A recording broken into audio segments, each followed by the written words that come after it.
So today is the last day with the little corgi. So we're taking advantage of her house being much more peaceful than all the other houses or other locations for attempting to do a video. She's trying to figure out why her mom and dad aren't back yet. We keep coming over here and then she like chills on her little mat that they keep outside of her crate, but her crate's over at my house, so she's not real impressed. Went outside and played for a little bit and then came in and she tracked snow everywhere and I stepped in it, so that's cool. Now my sock is wet. Put it on the vent. Hi. Yeah, we had 10 inches of snow. Well, 10-ish. That melted off.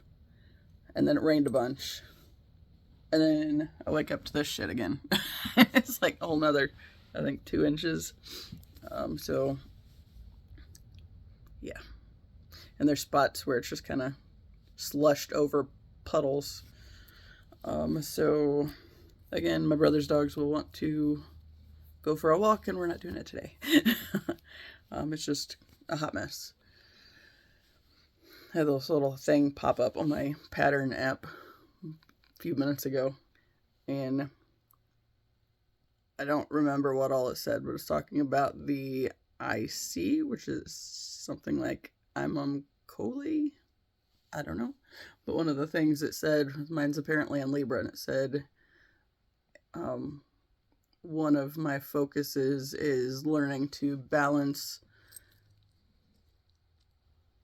my concern for the needs of others with my own needs. It's like, hey, I can I can feel like that's completely on point. Especially, I was watching a Silverleaf Tarot reading before that, and it's another one of those where I feel like I'm just watching I'm in the mood to watch all the piles because I feel like there's something in all of them for me. And I only made it to the second one so far and didn't finish it yet. But she was talking about not feeling guilty about leaving things in the past and or like people in the past. So, I've talked about, this is not where I'm supposed to be in my lifetime, right? This is not as good as it gets.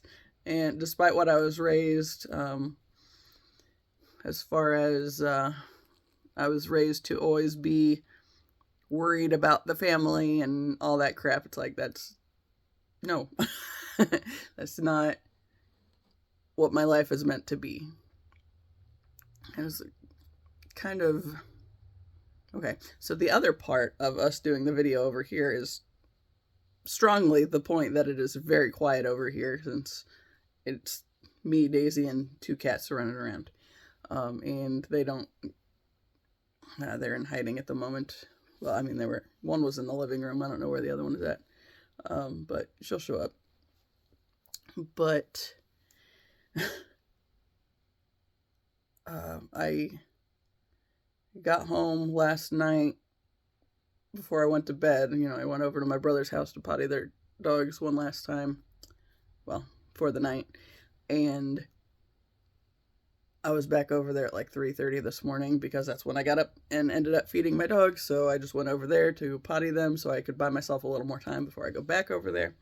But when I got back home around 11:30, my mom's sitting at the table at her computer. She's been shopping for computers because hers is kind of crapping out. But she says,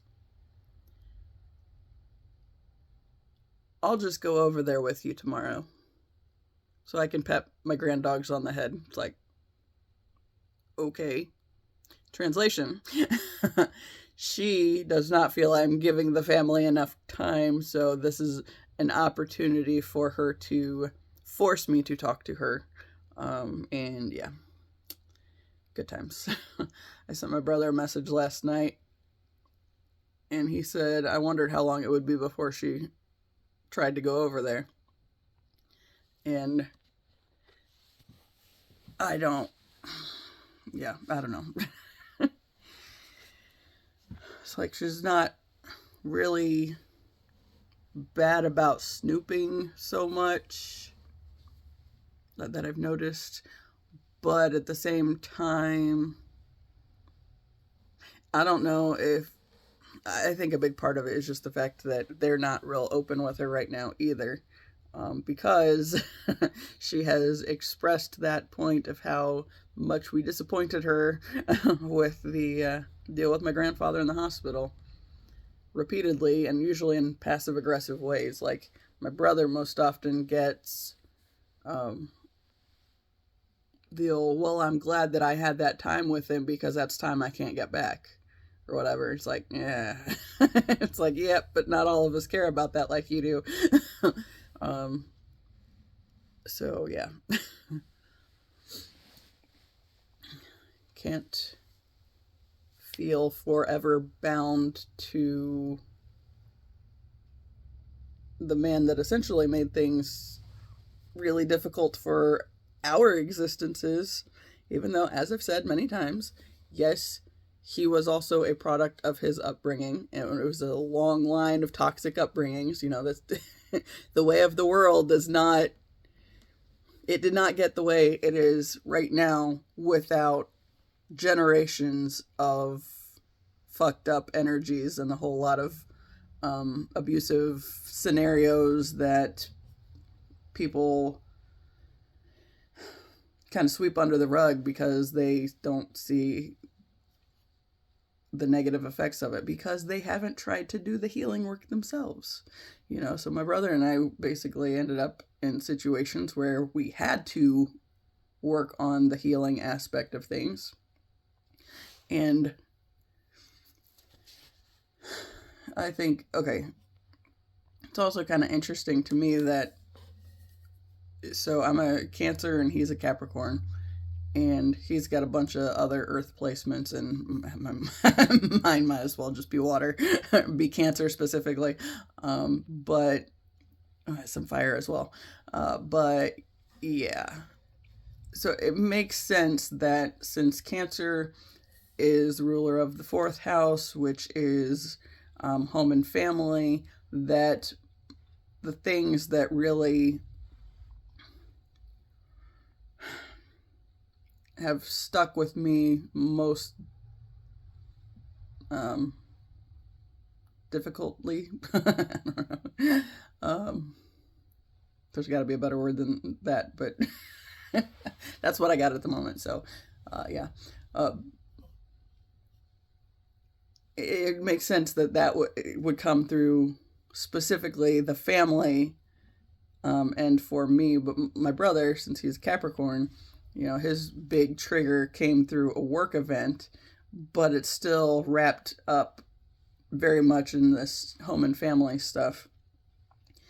And, you know, as I started navigating my shit and sharing with him what I was learning, then he started realizing that he's been affected by a lot of the same stuff, but differently, just because, you know, the different things that play into it.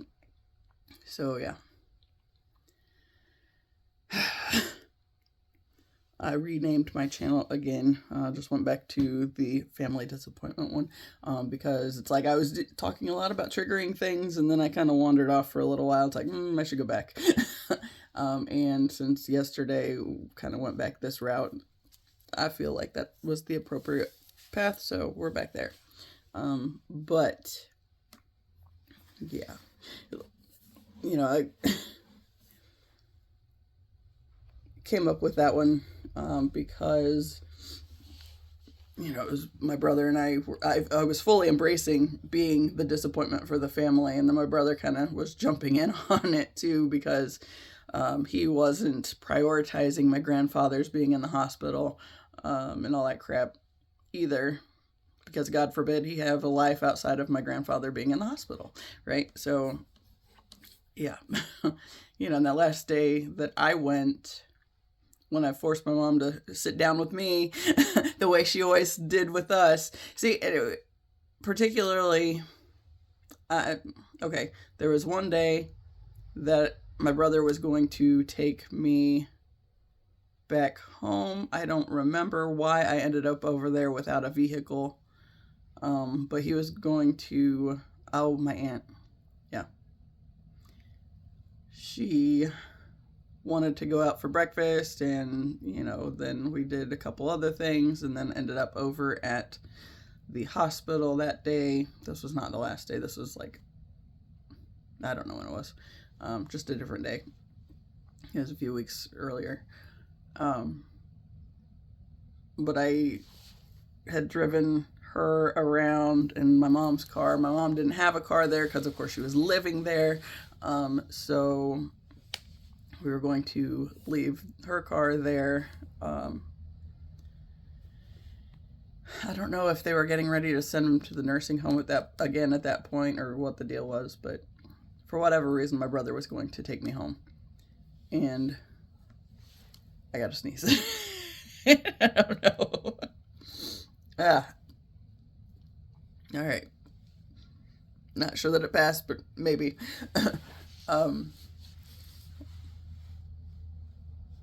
But before we left, she, you know, follows us out to the waiting room and makes us sit down at the conference table. And I don't really remember what she said at that point. I remember I was there, and my brother said it was pretty, he was reading it pretty loud and clear, that I was kind of like, oh shit, what are we doing? Here's more of this kind of bullshit. And, you know, because she was mainly focused on making him feel bad at that point. Because there again, at the time, his wife wasn't around, so she could, you know, kind of bully him, if you will. And yeah. So she was mainly focused on him that day. And I, you know, I was reacting, you know, I was kind of like doing these things. So she knew that, I mean, it was kind of solidarity with my brother because since he was the focus, yeah, I kind of was, part of that for me was to ease the tension on his end. Although that's, I mean, it's a whole thing anyway. But yeah, like the focus was to make him feel bad because he wasn't doing enough. And, you know, there was another time where she followed me out there. Actually, was that the only time? No, she did. She tried that on me once, but I think the bigger thing is, since I've been as focused on my boundaries as I have been in the past year, she knew she wasn't able to pull me in like she used to, and yeah, just kind of like, eh. But the last time that I went to leave, and she just sat there, and I was like, what? You're not going to follow me out to the conference room? It's like, and she was like, oh yeah. So she did. And, you know, that was when I told her that at some point it had to be okay for that man to die. And she was all kinds of pissed, and, you know, trying to throw a whole bunch of stuff back at me. I was trying to stay focused on what I knew I needed to say, which was mainly that, and pushing that point. It's like the fact that he can't stay alive on his own when he goes to the nursing home, like without being rushed back over to the hospital for some reason. It's like, this is a sign that this man cannot live on his own. So basically, you just being here and feeding him all of your, you know, your energy and your life force isn't really helping anybody. It's just prolonging the inevitable, which, I mean, he's not going to live forever. He was never going to live forever. And that's not the Earth journey. While we're here, that is a part of the whole thing. You know, the human suit is only temporary. But it's not like it's the end of all that you are either. So, you know, it's that soul piece. You do continue on forever because, you know, energy doesn't just disappear, it changes forms, right? So, yeah, but she was kind of pissy at me for pushing that point, and she tried to get me to wander off from what I was, from that point, and pull me down, and so where she could make me feel bad about stuff again. And, I said something about codependent family systems, and she fires back with, you are codependent. It's like, yeah, you raised me that way. It's like, I am trying to fix it. I said, that point is neither here nor there. Point is, that man it has to be okay for him to die, right? And so she was, mad at me and tried to pull me back in on that thing. But the whole thing is, I know quality time with mom is not real fun. It's just not. And I can say this from a lifetime of experience. So when I left the house a little bit ago, she was still in her pajamas and still fighting with computer stuff, and my dad was sitting at the table with her. So, of course, I do my hour, however long, of my videos, and then go back over there. She might be ready. If she's not, I'm just going to toss this puppy in the door and cut right out. But I know she was trying to get in over there, mainly to get to me. But yeah.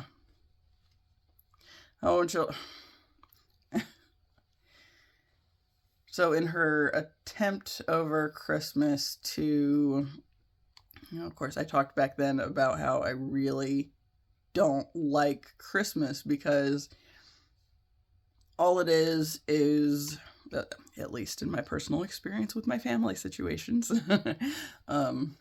the opportunity for her to go out of her way to get all of these things to prove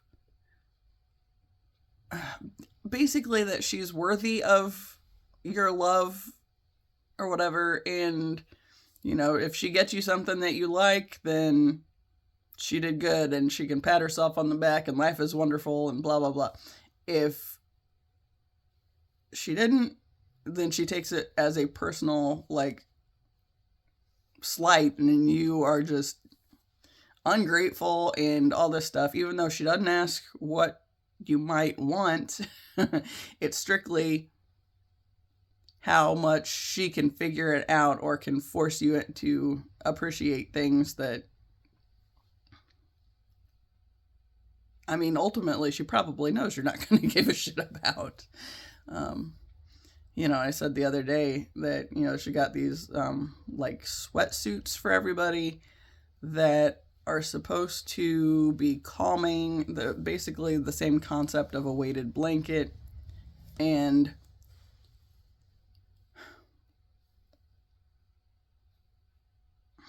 I don't know why I didn't say anything about it, about that part.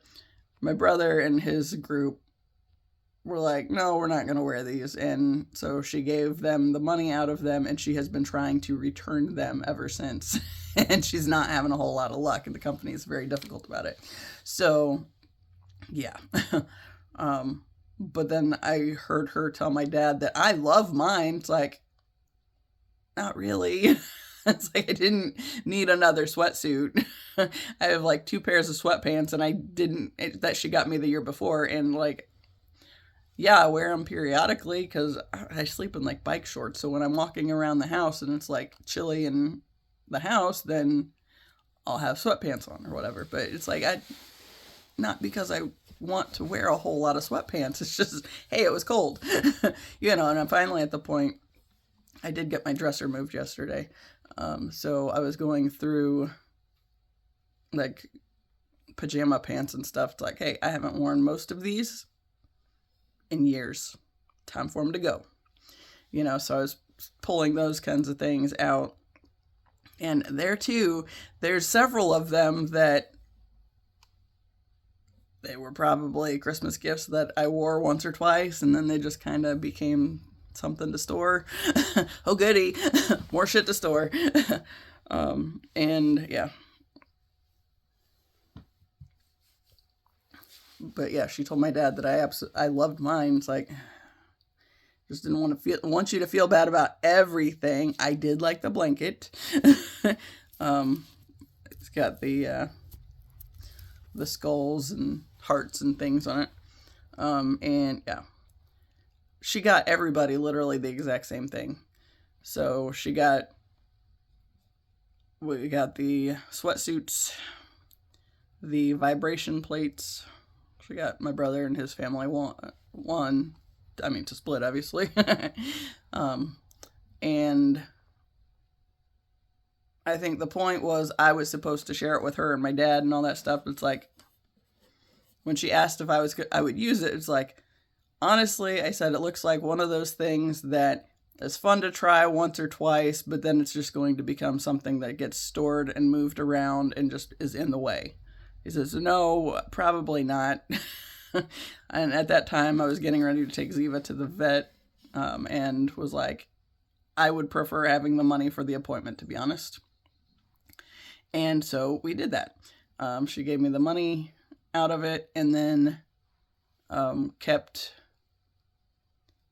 Yeah, that was the thing. She kept the vibration plate because she said she and my dad might use it. So, so I was like, basically, you bought me a thing because you wanted to try it and you thought you might enjoy it. But you put it in my name to make it my issue, to make it, something I should appreciate and all this stuff, and just, whatever, bullshit. Yeah. The blanket that they got actually matches one that she had or has on her bed, and they didn't really need another blanket. The dog loved the blanket. The blanket ended up in the dog crate, so I'll probably hear about that again.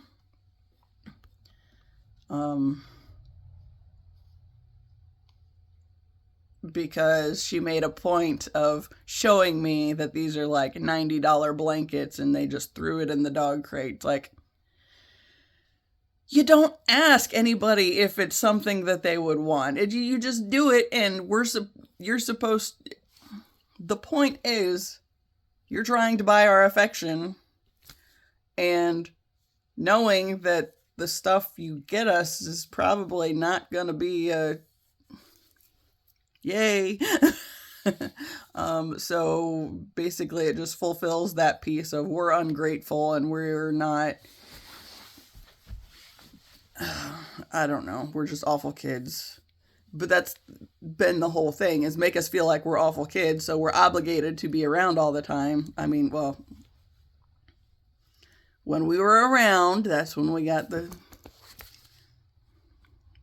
yay, but yeah, but I was watching that tarot reading, and she's talking about it's okay to leave people in the past, and you have to, she's talking about energetic clearing the energy for your space so you're not carrying out other people's junk like this into the new way of being, the new things that are coming, the new life that you want, right? And that's the biggest thing right there. So basically, when she says she wants to go over there with me so she can pet her granddogs on the head, it's literally just an attempt to make me feel bad because I'm not doing enough of the things that I was brought up to do. I'm setting boundaries, which is a big problem because they're not able to have access to my energy like they were before. And yeah.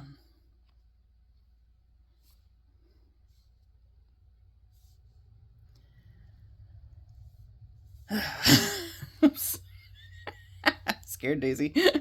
I don't know. It's just kind of annoying, frustrating. All the above.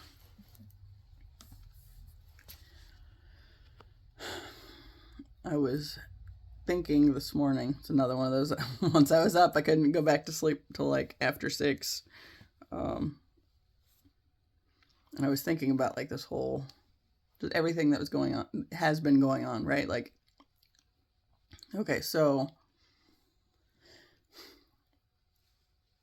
I've talked many times about the dream that I had where the girl was sitting outside of the bathroom stall talking to me, and she said, you need to start sharing the story you already have to tell before more of your mission will be made complete, or made clear. And I don't know what that big ass bird was, but I kind of want to know. Didn't look big enough to be a vulture, but I mean the feathers, the way it was for a second, kind of looked like it, but it probably was not that. But I still want to know. But anyway, okay, so the girl in the dream, and I was thinking about it,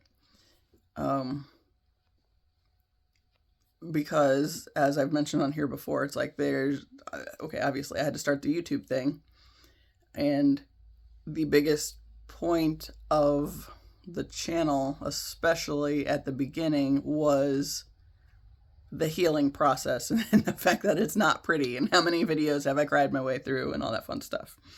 But because I've been clearing that stuff out and healing from things that, I've carried my entire life and maybe didn't even realize they were having the impact on me that they were, I've learned a lot about myself this year. And yeah, so like that's been a big part of it, right? And then I've talked about like the whole twin flame thing and how that's been this big thing it's essentially the thing that has made me start choosing myself, the thing that made me start having boundaries. Sorry, my ring was all twisted. That made me stop being the family doormat and start trying to figure out what I want to do with my life and who I want to be in this world and all that stuff. So then I was thinking about like all these different layers to the thing, right? Like, okay, I've talked about how, I saw since I was in high school this group of 5 guys in a band that I knew I was going to be close with. And that it seemed like we were on a mission to change the world, right? So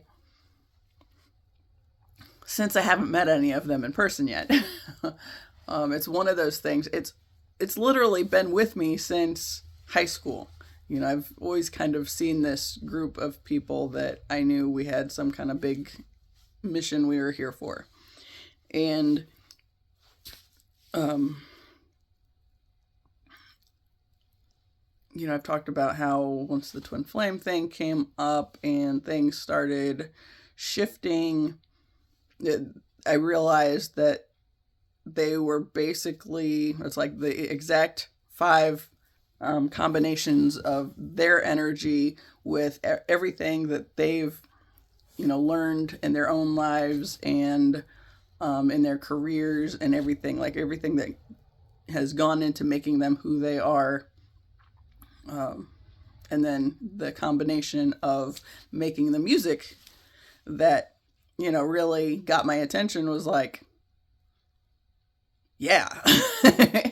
It's like one of those things that there was a sort of activation for me. It was like the exact combination of energies. And I've talked about several times that Harmonious Hearts channel.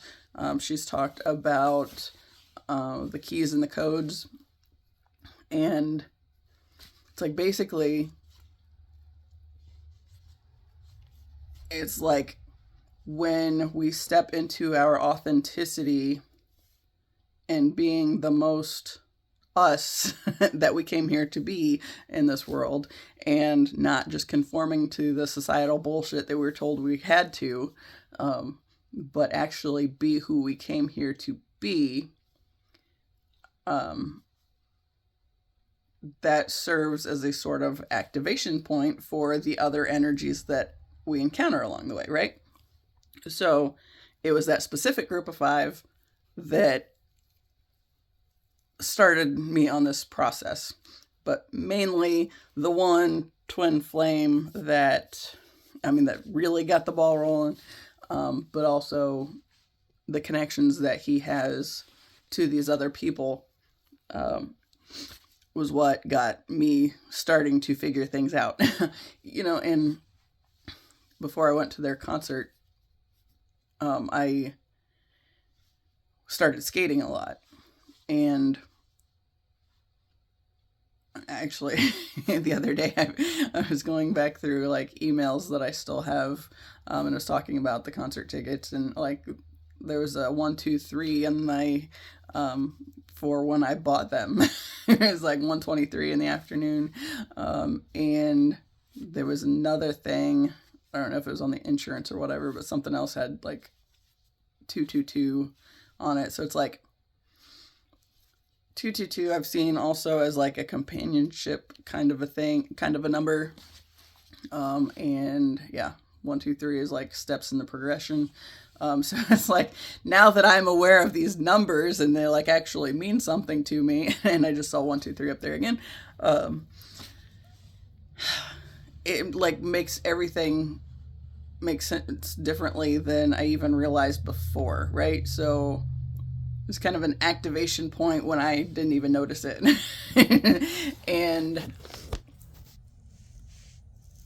I hope that hasn't been on my the microphone hasn't been on my finger the whole time. I don't think so, because I think it's like right over a little further than my pinky is long. But yeah, so I started skating a lot, and I was going through just different scenarios about potentially meeting them and like all these different things. And like, that was when I really pieced together that point of, this is the group of guys that I've been seeing all these years, and there's been reflections at other points in my lifetime, like, because I've talked about how I thought it was this other group of guys because it was the first group of guys in a band that made sense to me at that point, right? But then it didn't make sense because, one of them hated me, another one was indifferent to me. My ex and I haven't spoken but once since we broke up, and that was like 2004, I think. And 2003 or 2004, I don't remember. Anyway, doesn't matter. And then Tyler died. And then Paul, like, the only time we really talk is, a happy birthday on our shared birthday. That's like the biggest thing. Every now and then we'll have something else we'll talk about, but they're not, that band, I don't know when it fell apart, but obviously they all went their separate ways, so it's clearly not that one. But yeah, it was like something I could see as a sort of, this thing is coming for you, and like the universe showing me hints along the way of all these things, right? And then I talked about, I think yesterday, about maybe the day before, about how, like this interest to go to Philly. It's like, now that I'm really feeling like, yes, that's where I'm supposed to end up at some point, I'm seeing all these different things where it kind of snuck in along the way, and I'm hoping my brother sees that as his deal and ends up going that route too, but I don't know. But when I was talking to him about it the first time, it's like I walked out in the garage and like, okay, the Philadelphia piece, like what at first I was just saying Pennsylvania. It's like I feel like I've had another life there, right? And I was like, but where would I go? And I started having these different things that came to mind, like the fact that in 2012 I had a Philly cheesesteak that I absolutely loved, and that's been like my go-to sandwich at places that have them. And when I, several times I've gone over to their house and seen, like, he's got Phillies stuff all over the place. It's like, because he's big into sports. And the day I mentioned, had he considered that as a possibility, he had a Philadelphia Eagles hat on the counter right next to him. And he picked it up and showed it to me right at that moment. It's like, It's like, if it's meant to happen, the universe will make it happen and it'll be easy, like stupid easy. But I said, just be open to it. It's like, whatever happens, it's like, I know I'm not meant to go to Texas. And I really prefer, since I know where I'm meant to be at, I just like to go straight there and not have to jump through all these other hoops, because I feel like my life has been jumping through hoops, right? But anyway, like, just realizing that there have literally been things all along the way that have kind of been like a spiritual pat on the back and keep going kind of a thing, right? So like when I first was really getting into the idea of writing and going that path, then of course I was still doing the church thing back in those days. And I ended up at this family Christian store that was nearby, and I was walking around, and I think I had some journals or something that I was getting, and this lady randomly approaches me and gives me a coupon and says, "You're on the right path," or something. Good job. It's like, okay. So it's like, literally, if you're willing to get the messages, they can come from anywhere. Another thing on the Philadelphia piece was, when I was just thinking Pennsylvania generally, I, for whatever reason, got inclined to want to look at zoos, and then found the Philadelphia Zoo website. It's like, ooh, I want to go there. And well, according to the Google search, doesn't look like they have like normal hours or anything. It says temporarily closed, but then the website has like they're open like certain days or whatever. But whatever, it doesn't matter. It's still somewhere I would like to check out. So if I meant to, then the universe will make it happen. So yeah. But even that, like the whole point of where I started really getting into going to the zoo was mainly because, okay, Gracie. So my mom and I were watching Gracie all the time, and she decided one day to get a membership. And then, then that became this whole thing where, every time we go, I take pictures, and it's like, I have thought many times, it's like, these are the same animals that have been there in the times before. Do I really need to take pictures every single time? And it's like, I can't not. For whatever reason, I've always been into like the taking pictures and everything there. And then I found out that I have some really good pictures. There was like a brief span of time where I thought about checking, like looking into photography and kind of learning more about that, and then just wandered off from it. But then that contest came up back in the fall, and if she had talked about any kind of prize package at that time, I would not have even bothered to put a picture in for it. But since she didn't say anything about a prize, and it was just like, I think the big thing that I knew about was that it's a funky bird, a starling or something, was basically the picture would be the centerfold for one of the quarterly newsletters or whatever. And I had some really good pictures. Birds fighting now.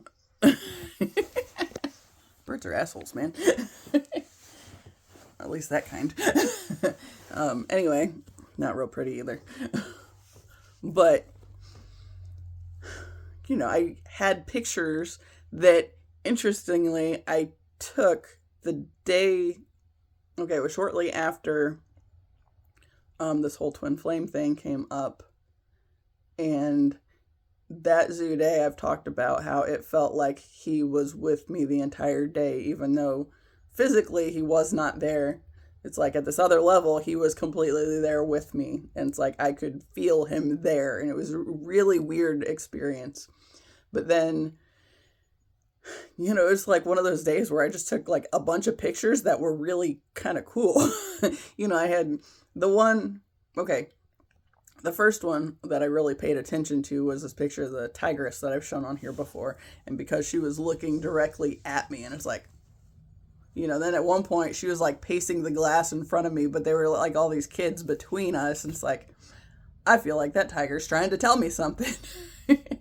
And yeah, but I got a really good picture of her before she got over there and started pacing.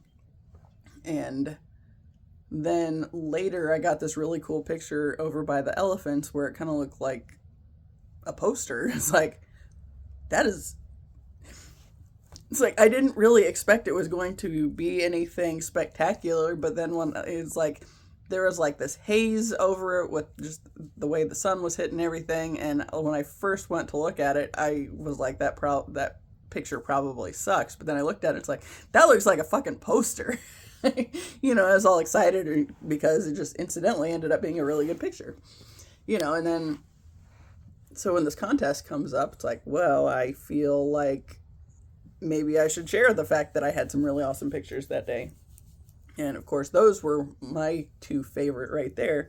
But I'd also taken several other pictures, and I submitted a picture I had of a bear that looked really cool, just sitting in the water. And that was the one that won. You know, so it's like, just like this different layers of everything that has come together. And I like, one of the things I was thinking about with this last night was this mission that the girl in my dream talked about. It's like, I feel like the biggest part of that is because there's been so much that I've been talking about along the way, and staying consistent to my story, because this is my story. You know, and, you know, maybe most people probably think I'm full of shit or whatever, especially since I have all these unprovable pieces at the moment. But then that goes to that, you know, okay, where I committed my love and career lives over to the universe, that career piece, right? So I've always known writing is a big part of what I'm supposed to be doing, but I always have been really frustrated because it's like it seems like I can't get to what I'm supposed to be writing about, right? There's been all these blocks or whatever, and I think the biggest thing was it just wasn't time yet. And I think what makes it now time is I already have this layer where, you know, okay, so I've been doing this YouTube thing and talking my way through a whole bunch of things, and, you know, talking about the twin flame stuff more openly in the more recent months. When I first started out, I was not going to talk about it at all. It's like, no. You know, and then somewhere along the line, it's like, no, I think I need to, you know, and then, you know, just little details that I've talked about, and, you know, things that I went down this rabbit hole one night of watching interviews that he's done, and ended up on one that was talking about, he said specifically like Tuesday concerts or whatever, because it's the middle of the work week, right? And then the concert that I went to was a Tuesday concert. It's like, huh, you know, and it made sense because there wasn't a whole lot of people there. I mean, there were several, but it was by no means like completely packed or whatever. But it was just like, for me, it was an opportunity to get closer to the stage, to be honest. And then I've talked about ending up in random pictures somewhere along the way that I'm sure will be awkward as shit. There was the girl that I didn't realize was videoing, and, you know, I thought she was just taking a picture, and she went my way. So I probably had a really dumb look on my face in that, in the video. But, you know, and it was funny because I had watched a tarot reading a little bit before that where she said there's something where pictures are important. And it's like, yeah, you know, but one of the things going into when their set started, I remember I was there and it's like, all right, universe, let's see some magic, right? And I didn't know what that was going to be. But at one point, there was a group of couples that were taking pictures, and everybody had been kind of shifting around all evening because it's a freaking concert. That's what happens, right? And so it's like every time I had a opportunity to get a little closer, then I'd sneak a little closer, and then I somehow ended up in the middle of this group of couples, and they went to take a group picture, and it's like, oh fuck, I can't go anywhere. So the first one's like really awkward and it's like trying to hide or whatever, and then the other one I was just kind of like, I'm in the picture, so I might as well just be in the picture. And so I just like grinned real, yeah, probably dumb, but whatever. If I would have been doing my go-to, I probably would have had a double thumbs up there too, but I didn't think about that at the time. So, oh well. There's a few pictures out there of me doing that, so with weird looks on my face. Yeah. But like I was just thinking about how it's like there's like all these different layers of it, and it's like literally I feel like the story that I meant to be telling is just all the ways that I'm realizing that the universe has been guiding this whole process all along the way. And like even the different people that I feel are going to mean something, they already do. At the, I guess, higher levels, if you will. But at the same time, the ones that aren't in my life yet, that I know are going to be.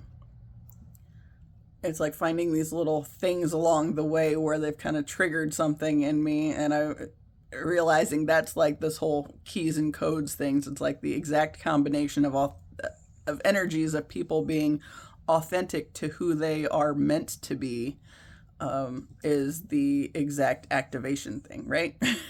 So I actually spent quite a while thinking through this sort of stuff this morning, and it was kind of funny because I let little Daisy here out to potty, or I went in there and I let her out of her crate in my office, and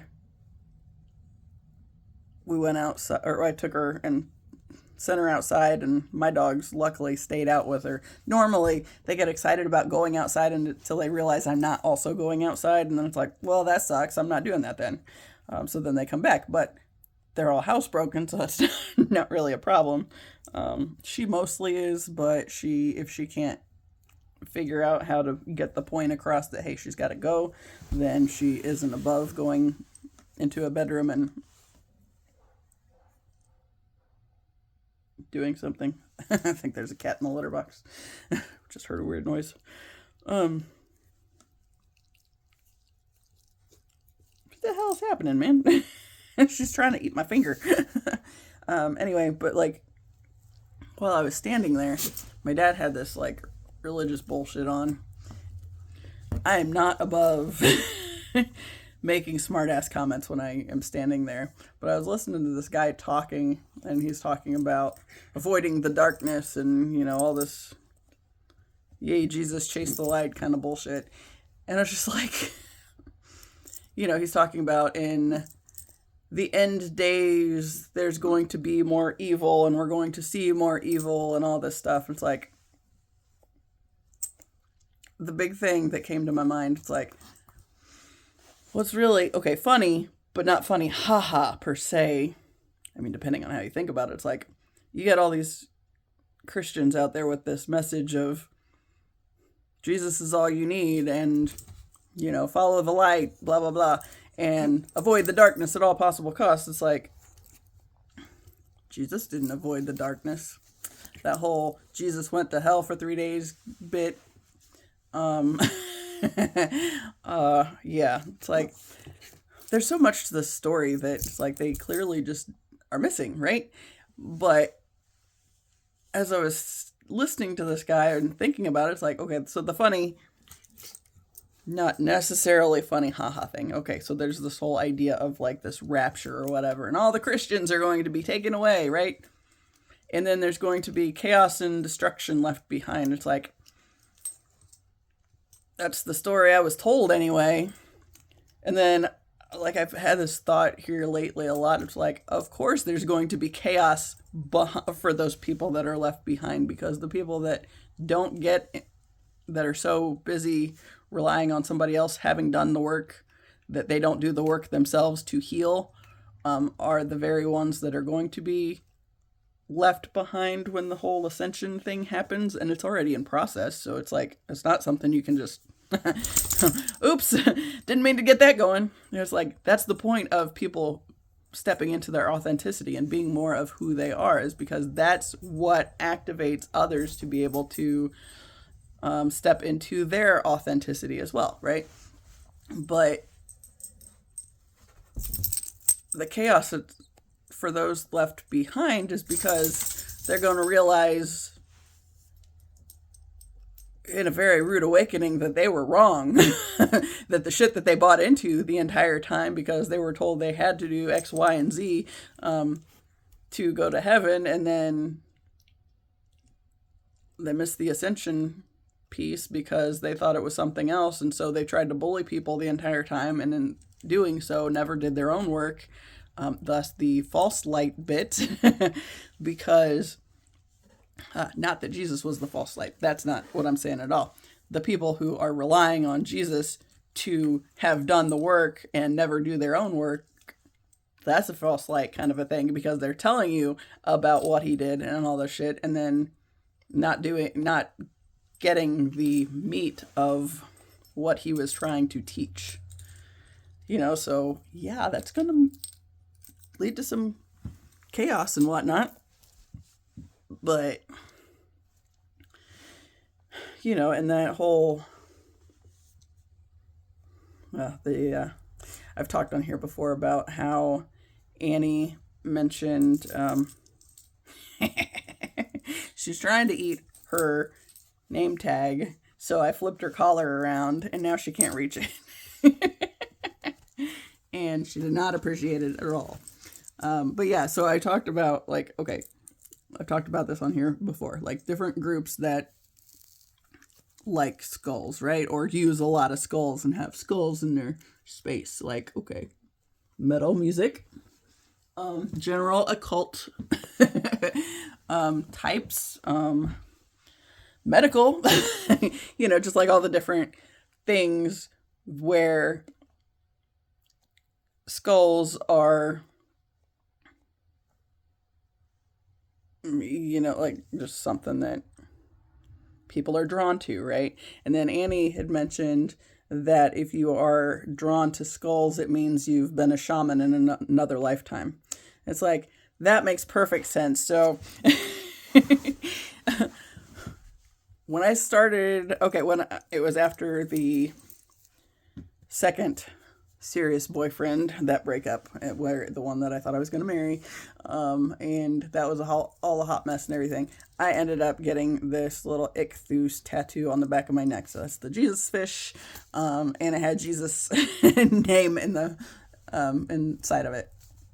And it was a pain in the ass in basic training. Well, it was kind of funny in basic training, to be honest, because, the drill sergeants enjoyed making fun of people's tattoos, but then all it says is Jesus, so where are you going to go with that? So I had one, that he literally was trying to find a way to make fun of me, and then it was yeah, what about it? And I feel like he realized he couldn't go anywhere with that any further, without potentially coming across as a royal douche and getting himself in trouble, because you're supposed to have religious freedom in the military. That was one of my things as a chaplain assistant. I was supposed to be somebody that made sure people were able to worship whatever they wanted to worship, however they wanted to worship, even if it was obviously completely made up. So yeah. And that shit went on your dog tags and stuff. We're getting a little frisky. She's just biting shit. She was biting my ring, and now she's biting the blanket. But yeah, so there's that. But that whole shaman bit, it's so the one book that I've talked about on here several times, it's the Wisdom of the Shamans, I think, by Don Jose Ruiz. I'll get back to you on that one. I have to double check that one. Pretty sure but I went back to the library a while back, and it's like, I did read all of that one. I loved that one. But then, yeah, then I went back to the library. That's one I'll probably end up with in my collection at some point, but not yet. So yeah. And one of the things he was talking about was basically shamans are the ones that are aware that this is all a dream, and it's, yeah, but like, the shamans, the ones that aren't afraid of death, the ones that are literally here to help release all the things that keep people bound to, got distracted by the birds, to the density. Part of the awakening thing is releasing the density. And so people that are so stuck in the dualities of existence and stay locked into, there is only male and female and only the two shall marry and this whole thing. It's like they already have no idea what they're talking about, because it's that whole twin flame dynamic. It's that whole it's the balance, right? Okay, the balance thing. Okay, so I was thinking back in last summer, because my grandpa was still at home, and after August he never went back home except for like once for not very long at all. But at one point it was some commercial, I don't know what it was, but it had a mixed family represented. And so I don't remember if the dad was black and the mom was white or vice versa. I don't remember any of those details, but I remember my grandpa started spouting off about they only ever show these, these mixed families and whatnot. And, he was obviously bothered by it. And I don't remember what I said to him at the time, but I said something about his whole attitude about it. Now, keeping in mind, this has been a predominantly white town, like forever. And I mean, the founding members of this town, it makes perfect sense. But is what it is, and that's, I've had plenty of encounters with racist assholes over here throughout my time here, but whatever. But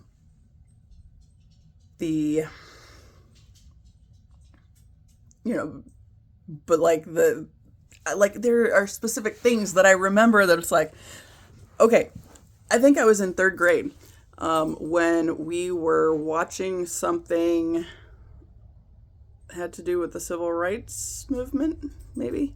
And I remember thinking specifically that I would never date a black dude because I wouldn't want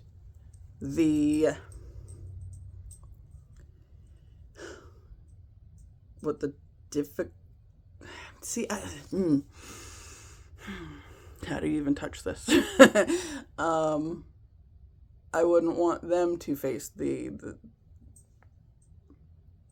difficulty with my family, kind of a thing. So in my mind, I perceived it as trying to do other people a favor in a way, right?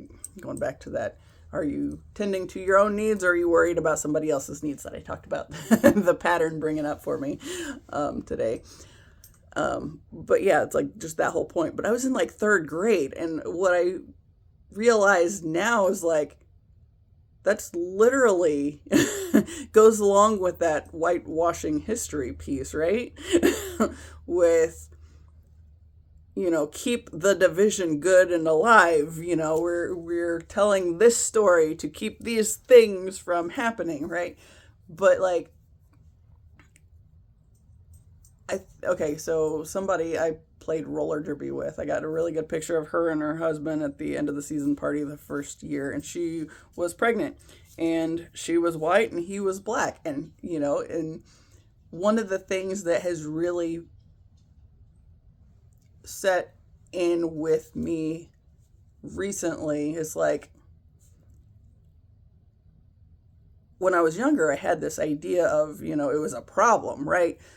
Not because it was actually a problem, but because that was what I was being taught to see. And, when I was thinking about like their family, it's like, it's literally a bridge. It's the bridge between these two different races, right? So like all the mixed families out there, it's like, that is a bridge. We like bridges. Bridges. Okay. Another thing that I was thinking about. Okay. Where's that one? The bridge piece. Okay. Yes. I have thought, it's like I am more liberal than conservative, but more conservative than liberal, right? Basically, I don't fit at the extremes. I just don't. And I thought about that because somebody asked me if I was leftist or whatever in the comments, like, no. But it's like, it literally doesn't matter where you fall out on the spectrum. The more in the middle of things you are or try to be, the more it's about the balance. And you realize there are, pros and cons to both ways of being, I guess. Or basically, if you want to go the political route, they're just fucking over different people is the point. But it's like, you can't be balanced without the far right accusing you of being left, and you can't, and the far left accusing you of being on the right. It's like, so it's literally about trying to find that bridge point. So that's like the, like the mixed families, and then, they have, it's a combination of the two worlds. It's bringing them together and trying to unite people on the middle path, coming to balance, and that's where religion is really fucking its people over, because, it wants to keep you locked into the dualities. Only light, only dark. But then you completely miss the fact that you have to face the darkness in yourself before you can really come to realize your light. You have to know everything you are before you can know you have to know everything you aren't before you can know everything you are. So, yeah.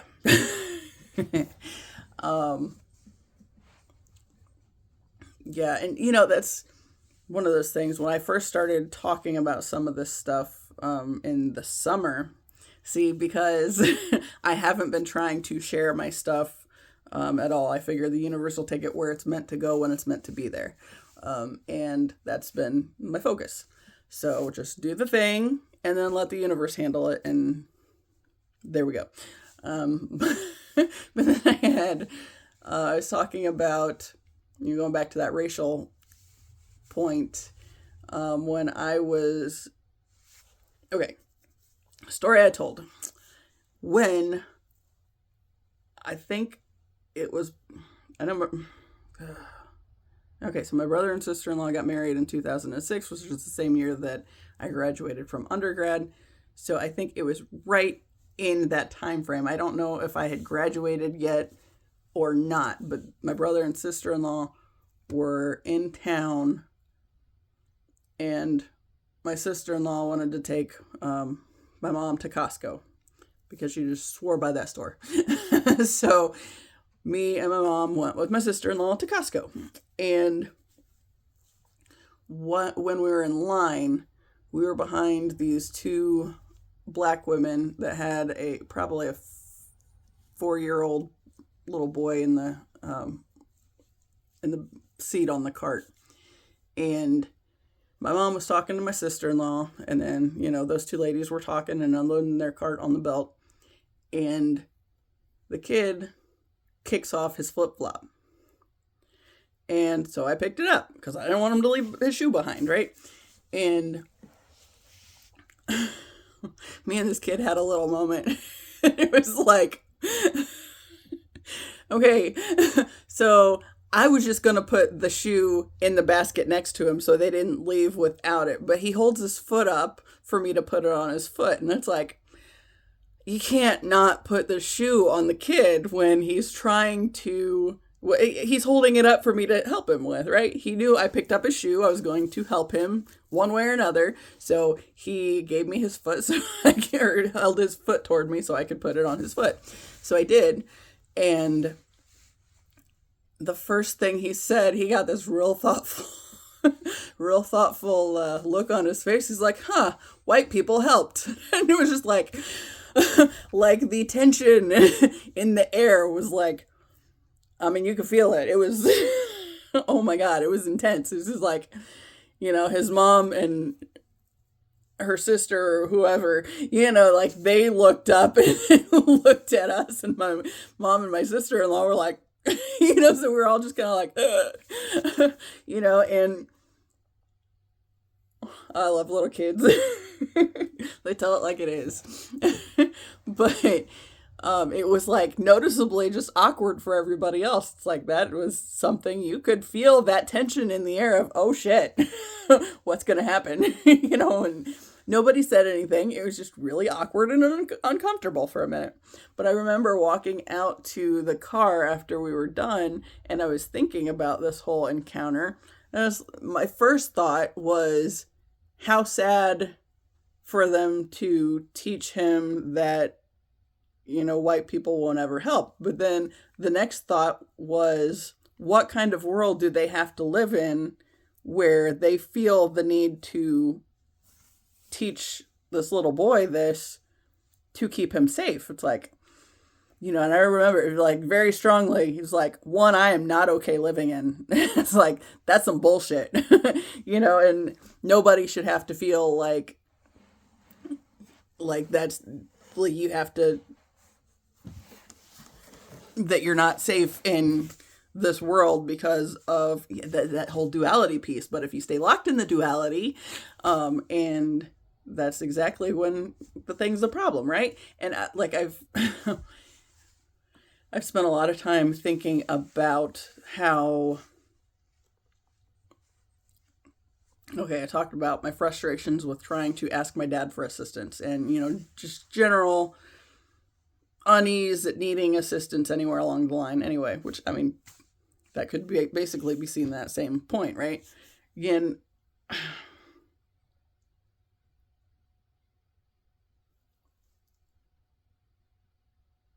okay, so I'm thinking about that point of nobody, or basically not feeling like anybody's trustworthy, right? But if you spend your life being taught that a specific group of people hates you just because of this, this, and this, or whatever, then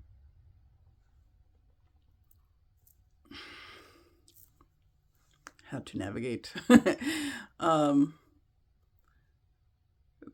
Basically this. If you feel unsafe in the world, at some level, that means you are also the unsafe element in the world, right? So as I've been doing this healing work and focusing on a whole lot of things, like, that concert that I talked about, like one of the biggest pieces was I went by myself to that one, my first metal concert, first metal concert, but also first concert I ever went to by myself. And I remember being a raw nerve going to this concert, right? And I just kept repeating to myself, it's like, I am perfectly safe. The universe has my back. Everything will be okay, and I just kept reminding myself of these points. It's like, I didn't come this far to only come this far, and, the universe is going to let me just, get mugged in the parking lot now or killed or whatever because it didn't want me going to this concert by myself. It's like everything in me showed me that I needed to be at that concert or led me to that point. So I knew I had to be there. So then if that's the case, I have to be safe in going there, right? And I think like a big part of it is I mean, ultimately, the world is a mirror. So whatever you see in the world around you, if all you see is the bad in people, then it's because there's something in you that aligns with that, right? And if you want to also be a safe contact for people, like if somebody was having some kind of incident, like, okay, I remember I had this insurance job very briefly, and I was going to the office one day, and as I was on my way there, it had like been real icy recently. There was a girl or a car that had slid off the road and was trying to get back on the road, right? And when I stopped, I didn't know what I was going to do. I was in freaking dress pants and everything. It's like, what am I going to do to help this situation? And possibly not much, but it was a high school girl that was on her way to school and had slid off the road. And so she was pretty much panicked, right? So if the only thing I served in that moment was to be a female presence and safe space for her in that moment, the next truck that came along that was a group of guys that helped push her out back onto the road, maybe it was just she needed somebody, or she wanted to feel that kind of support because, see, that's the big thing, because I'd say there's a very strong tendency, especially when you look at the political system and, the way the country actually came to be what it is and the whitewashing of things. It's like, historically, white men have not been safe. Like, for any of us. And I think that's where I've always been super protective of the good guys. Because, like, people like my brother who aren't out to harm anybody else, but at the same time get fucked over in various ways just because that's the way of the world and what has been passed down, right? So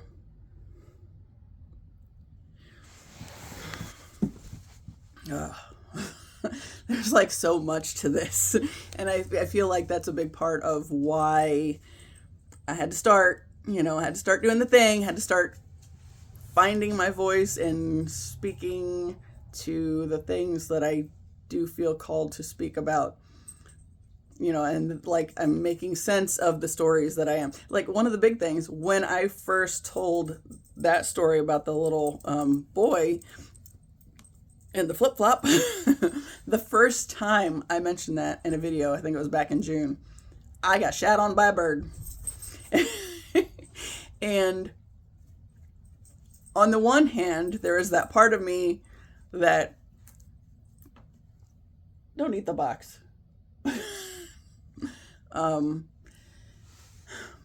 That would have been because, I mean, a bird shat on me, right? So there's that part of me that wanted to be inclined to say, you're not supposed to talk about this. Universe is discouraging you from talking about this, but that wasn't it at all. The point of that was because a lot of the stuff that I know I'm supposed to be talking about is going to piss a lot of people off. So just this minor inconvenience, getting shat on by a bird, and the first one I missed because it ended up being a 2-time thing, 2 days in a row. Yeah, the first one, like, I just all at once I had a black shirt on, and all at once I had this little white spot on the corner, and then I think I might have I thought I saw something and looked that way, but then I didn't notice it, and then I saw it in the video, and it's like, huh, and then I, the next video I was talking about it, and then I got shat on again. It's like, holy fuck, you just did this twice. 2 days in a row. Okay. See, and the thing was, then, back in June, I don't know how many followers or subscribers I had at that point in time. It wasn't many, because as I said, okay, from November 11th, 2023 to November 11th, 2024, I only got up to 12 subscribers. Because I'm not actively trying to share my channel and all that stuff, because I didn't know exactly what I was supposed to be doing. I just know I was talking a lot about stuff that was kind of painful, and I cried through a lot of videos. But now I'm realizing it's like literally because a lot of the stuff I feel like I'm supposed to be talking about is kind of controversial, and yeah. It's one of those things about how they kind of, how many times have we heard along the line that you're not supposed to talk about religion and politics because those are the two most divisive things? It's like, but that's the point. They're the divisive things that are causing the problems. She did not know about that at all. Yeah, she'll just bite my fingers instead. Yeah, but it's going to piss people off.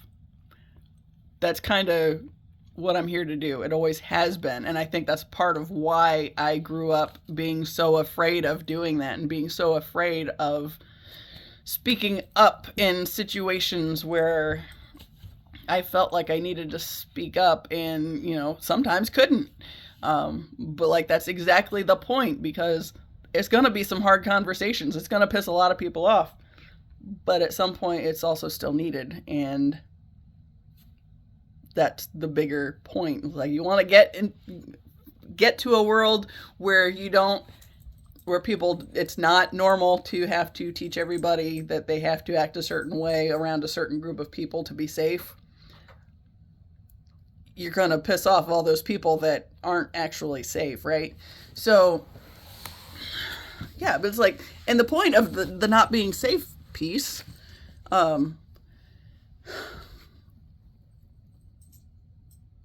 it's basically that thing that we have to push back against. It comes down to toxic behavior is not acceptable, but we've been taught that we've had to accept it because it allows the toxicity to continue. Thus, you end up with the narcissist in chief and, all those types of things. And my grandfather, ultimately, that whole narcissism bit, it's, okay, so the frequent way of things is the narcissists are the abusive types, the empaths are the ones that get all easily abused by those types because they're not used to people being that way, and thus they get into situations that aren't helpful, if that makes sense. But at the end of the day, it's the reason that's such a prevalent issue, with the narcissism and everything, is because we've been taught that we have to allow these types to continue their bullshit. But we don't. That was the whole point, or one of the whole points of me getting divorced. Dude I was married to, very much narcissist. And, that thing, my mom wanted me to keep that psych eval that he had, the court-ordered psych eval he had for his custody case. It said something about needs further testing to rule out narcissistic personality disorder. And when I saw that, I laughed in his face. I was like, I knew it. I have been saying that. And I called him out. And then, I felt it was called out in this paperwork. It was like, ha! But it still took me in that situation. Okay. The reason I got into that situation was my own toxic behaviors that led me there, right? Because I thought all this bullshit, that I wasn't supposed to speak up and have a voice because, well, for whatever reason, particularly the church bullshit that is wrapped around that keeping the female in subservience and all that stuff. And the whole thing is, okay, and the fact where, like, boys have been taught that emotions are bad is because if you look at the bullshit, the, part of the feminine qualities is the divine feminine is sacred rage, because it sees injustice and it knows it's a problem. So we've been, like, basically beaten down to keep us from being able to see that it's a problem. So we try not to make waves and allow the bullshit to continue. But all that does is breed more bullshit. So, like, the system, that Antichrist system, which ironically is very much religion itself. Religion is your Antichrist, y'all. And especially when they're trying to beat everybody over the head with the idea that if you don't have Jesus, you're going to hell. But in truth, going back to that, the skull thing, it's like the fact that we've been drawn to this symbol is because we aren't afraid of death, and we're here specifically to go through the death of the world to release it so that the earth can ascend, right? And the people who are involved in this process can ascend with it. So anybody that's staying locked in these densities, and you have to, stay away from evil at all possible costs, your avoidance of the darkness in yourself, that's a natural part. You're only able to know the light because of the dark, right? It's the distinguishing piece between that wasn't any better, but I'm just gonna roll with it. Between the two things, it's coming to balance. And for anybody that's at the extreme end and locked into this or that and doesn't make room for all the gray in between, they're the ones having a hard time with it, right? So, yeah. Anyway, I'm at an hour and 22 minutes. 2, 3, 4. Yeah, so I'm going to wrap it up there, and hopefully I'll just continue this little tangent tomorrow, but we'll see. Yeah.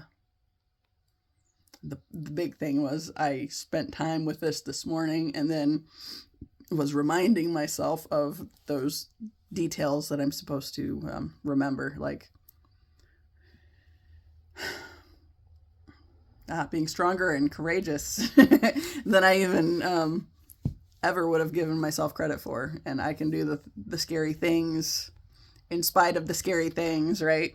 So all that stuff, yeah. And I was working with, like, this information this morning, but it's like all goes back to, we are all, okay, those of us who are on this ascending mission or pathway are all doing this thing. We're essentially, when the right pieces come together for us, we become a sort of activation point for others, or our energy combined with others in whatever way that happens. Daisy's trying to figure out why I'm talking with my hands so much. Yeah. Anyway, I'll spend more time with that. Also, I will say, getting that dresser moved yesterday, when I went to bed last night, I was all excited because it's like, I feel like just having that one thing out of one room and into the other, even though it's, like, really cluttered in the other room at the moment because, like, furniture cluttered, it's like just that little space of wall. It's like, I feel like I can breathe because I can see something now. Like, I can see clear space now, finally. Yeah. And here's a silly thing. I took a purse with me to my brother's house. It was like a cross body bag kind of a thing. because I wanted to take my journal. Oh, Twin Flame journal number 10 is almost done. I got like 3 pages left. So I'll be moving to 11 tomorrow probably. And I took that and my other one that I write in and a book, The Lucifer Effect by Philip Zimbardo, because that's the dude that it was the Stanford prison experiment. That's another. We'll have talks on that one another day because they're too my psychology background. This is something else that we talked about, and yeah. So he's talking about the good and evil side of things, but it's like this is literally just a part of this too. And I've like that whole experiment, like they had to wrap it up before it was supposed to last 2 weeks, and I don't remember how many days it lasted. It was a short amount because people went into their roles and got lost in their roles, and then the guards went really sadistic, and the prisoners got they were really struggling, and like these people would go on to have issues from this experiment. And like the short-lived nature, it was short-lived because it ended up being really kind of abusive, but it showed, well, I mean, one of the things he's talking about was just that slip to what makes good people turn evil or whatever. It's literally, we all have the shadow within us, but if we are denying the shadow exists in us to try to hide behind this light, and deny that it's there at all, it kind of takes over. And then the dark aspects creep out in various ways because you've convinced yourself in some kind of way that they're not there or whatever. Anyway, I'm going to reread. Okay. I think I probably got like 30 pages in or something. I didn't get very far. It's a big book, and it's like, I